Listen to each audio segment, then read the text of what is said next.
Bonjour et bienvenue dans ce journal du 15 janvier. Tout de suite, le sommaire. Le prix du lait en question, agriculteurs et transformateurs se sont rencontrés aujourd'hui. 2010 devrait être plus positive pour les producteurs.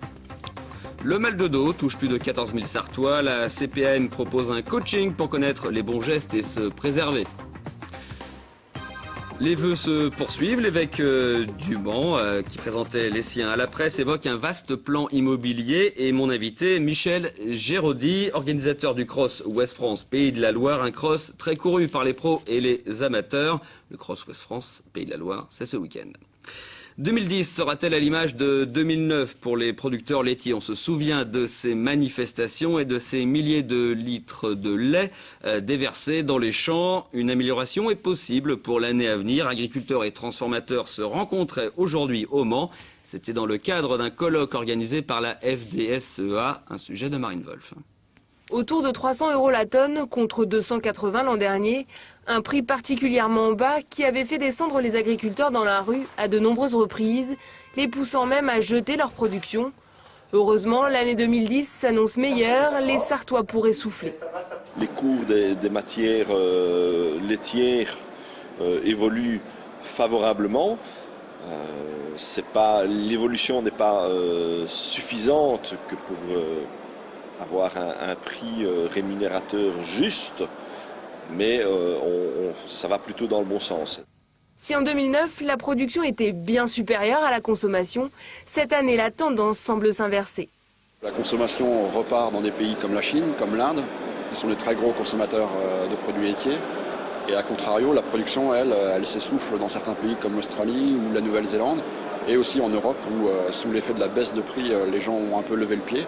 Donc voilà, le balancier est reparti dans l'autre sens, et donc le prix remonte mécaniquement.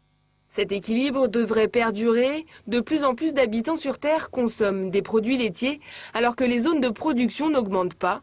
Mais la fin des quotas imposés par Bruxelles dès 2015 sera sûrement un grain de sable dans l'engrenage. En effet, agriculteurs et transformateurs devront s'entendre sur les volumes à produire chaque année, faute de quoi aucune stabilisation du marché possible. C'était l'un des points centraux de la rencontre d'aujourd'hui et le ton est donné. Si les transformateurs n'ont pas besoin de nous, qu'ils le disent. Et on verra comment on agit. S'ils ont envie de signer des contrats avec nous, c'est parce qu'ils ont besoin de nous, producteurs. La hausse des prix envisagée en 2010 est une bouffée d'oxygène pour les agriculteurs sartois. Nombreuses sont les exploitations qui n'auraient pas survécu à une deuxième année noire. Plus de 14 000 Sartois souffrent de mal de dos. C'est la première des maladies professionnelles. La Caisse primaire d'assurance maladie de la Sarthe propose depuis cette semaine des ateliers de coaching pour prévenir lombalgie et autres sciatiques. C'est un sujet de Benoît Doisy. Margot a 64 ans, retraitée, elle n'a pas encore mal au dos. Alors, pour éviter que lombalgie ou autre sciatique ne viennent gêner son quotidien, elle participe au coaching Santé Active, un programme proposé par la Caisse primaire d'assurance maladie. Les ateliers sont pour elle un moyen d'apprendre à mieux préserver son dos. Alors, le dos a horreur du repos. Qu'est-ce qui réhydrate les disques? Le mouvement. J'aimerais bien avoir des renseignements plus amples. Du fait qu'il y a donc un groupe de personnes, il y a différentes questions aussi que moi je ne poserai pas forcément. Pour répondre aux questions des professionnels de la santé, Patrice Brugman est l'un d'eux. Docteur en rééducation, il intervient dans un but bien précis, dédramatiser le mal de dos et surtout faire la guerre aux mauvaises croyances. Le repos, c'est bon pour le dos. Non, je crois que c'est une mauvaise croyance. Le repos doit être très court. Il faut prendre des médicaments, il faut très vite retrouver une vie active parce que le dos vit du mouvement, les disques se nourrissent du mouvement, dans le mouvement. 80% des Français souffrent ou souffriront d'un problème de dos. Première cause d'accident du travail, première maladie professionnelle et première consultation des centres antidouleurs. La santé du dos est au centre des préoccupations. Le programme coaching répond donc à un véritable besoin. Notre programme s'adresse avant tout, j'espère, avant d'être malade, aux gens qui s'intéressent à leur santé pour éviter un jour d'avoir mal au dos. Et ainsi éviter les complications médicales et surtout réduire les remboursements de la Caisse primaire d'assurance maladie. En Sarthe, plus de 14 000 patients souffrent de lombalgie chronique. Une meilleure gestion du dos au quotidien ferait chuter ce chiffre. Pour cela, de petits gestes suffiraient, des gestes qu'enseigne Chantal White-Massard. Ça va du réglage de son siège de travail, à la table à repasser, au rangement de sa cuisine, enfin bon, les questions classiques de la vie quotidienne. Le programme de coaching se compose de 4 ateliers pour faire évoluer son mode de vie vers des habitudes plus saines et surtout pour mettre KO le mal de dos. Allez, on passe au sport avec le Cross Ouest France, Pays de la Loire. Il draine des milliers de fondus de course à pied. C'est l'un des grands événements sportifs de la région chaque année, avec plusieurs courses pendant le week-end ouvertes aux amateurs ainsi qu'aux professionnels.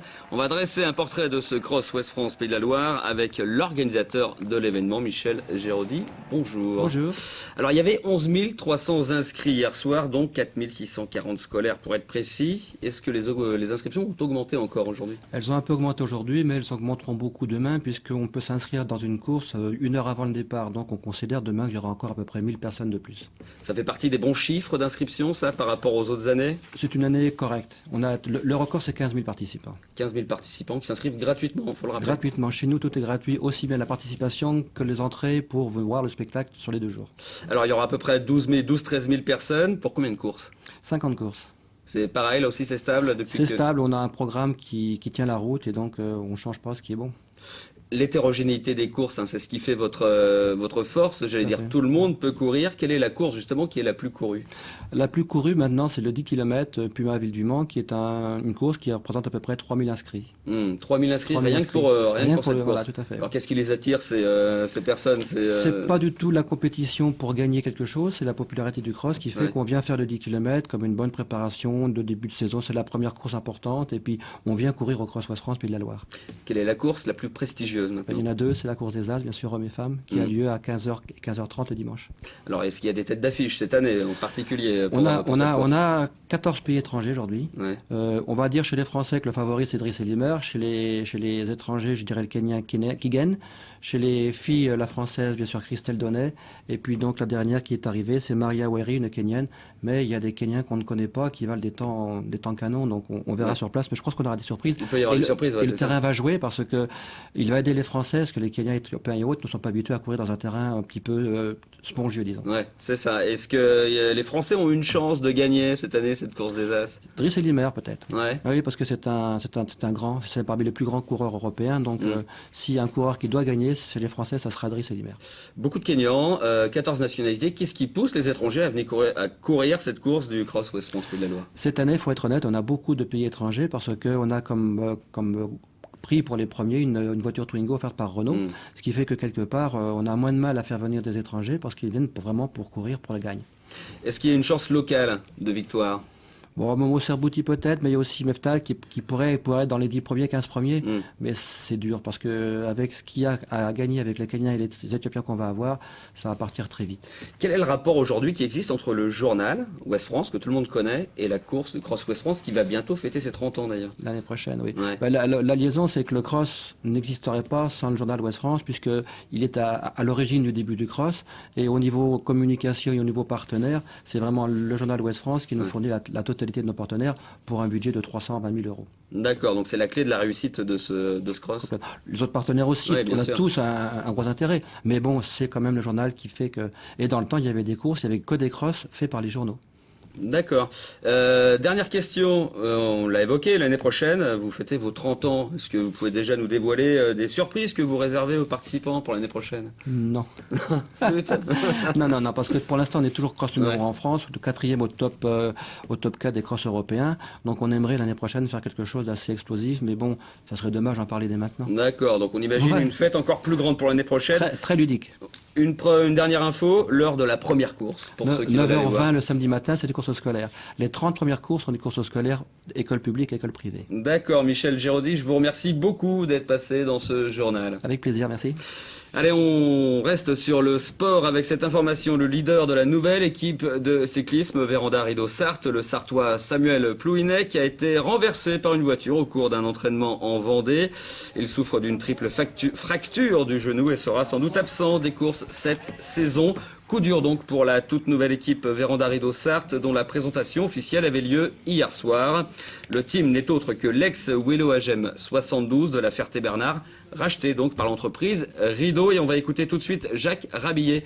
Il est responsable des partenariats de la société Rideau. C'est l'opportunité qui s'est trouvée. Cette équipe-là était en recherche de sponsors. Nous, on a le souhait de beaucoup nous installer vers ces régions-là, c'est-à-dire les régions du Mans, les régions du centre de la France. Et l'opportunité a fait que cette équipe-là est venue vers nous. Et on a trouvé l'équipe extrêmement sympathique avec des très bons résultats. Donc on a dit banco, on y va avec eux. Voilà, une interview réalisée par nos confrères de Canal 15, la télé locale de La Roche-sur-Yon. Les vœux se poursuivent en cette mi-janvier. Ce vendredi, le préfet, le président du Conseil général de la Sarthe présentent les leurs conjointement aux forces vives de la Sarthe. Et en milieu de semaine, l'évêque du Mans présentait les siens à la presse ses premiers vœux, donc un an après son ordination. L'occasion pour lui de dévoiler un vaste programme immobilier. Marine Wolf. Voilà tout juste un an que Monseigneur Le Sceau est évêque du Mans et déjà beaucoup de projets, notamment une importante réorganisation de l'immobilier du diocèse. Aujourd'hui, les activités sont dispersées sur différents lieux.